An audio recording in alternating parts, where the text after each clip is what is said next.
Ivory Mitchell served more than 30 years behind bars for armed robbery. Now, the 55-year-old wants the world to know what happened inside the Texas prison called the Powledge Unit. And then one day I was in the washroom and she came in and closed the door. Mitchell says a female corrections officer forced him to perform sex acts on her in 2009 over a 5-month period. She put it to me like this. She said, if you open your mouth and say anything, I go to that desk and say, you put your hands on me. You hear me, Mitchell? And I said, yes, ma'am.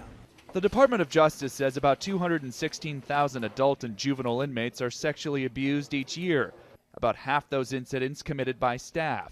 The Prison Rape Elimination Act of 2003 was meant to protect inmates.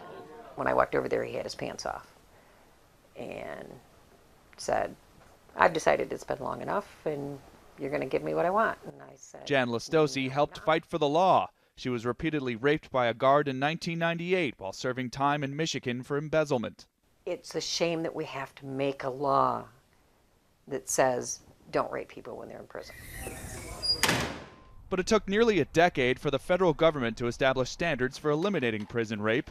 Most of the states are still implementing requirements such as surveillance cameras, training for corrections officers, and reporting of sexual assault statistics. Only 2 states, New Hampshire and New Jersey, fully comply.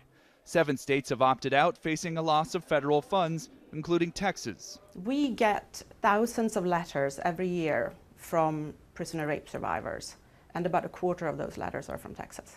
Texas state prison officials say requirements like same-gender monitoring of inmates is too costly and too difficult to enforce. With a GOP-controlled Congress, Senator John Cornyn of Texas plans to renew his push for reducing financial penalties for states that don't comply. His rationale, the penalties could harm grant programs for sex assault victims on the outside.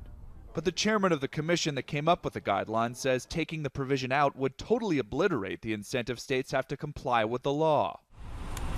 The paradox for inmates, reporting the crime may put them in danger. Mitchell says when he reported the abuse, he was branded a snitch and says a prison gang savagely beat him. He now needs a cane and daily pills to help him walk. Painful reminders of his punishment behind bars that had nothing to do with his crime. John Moan, Associated Press, Palestine, Texas.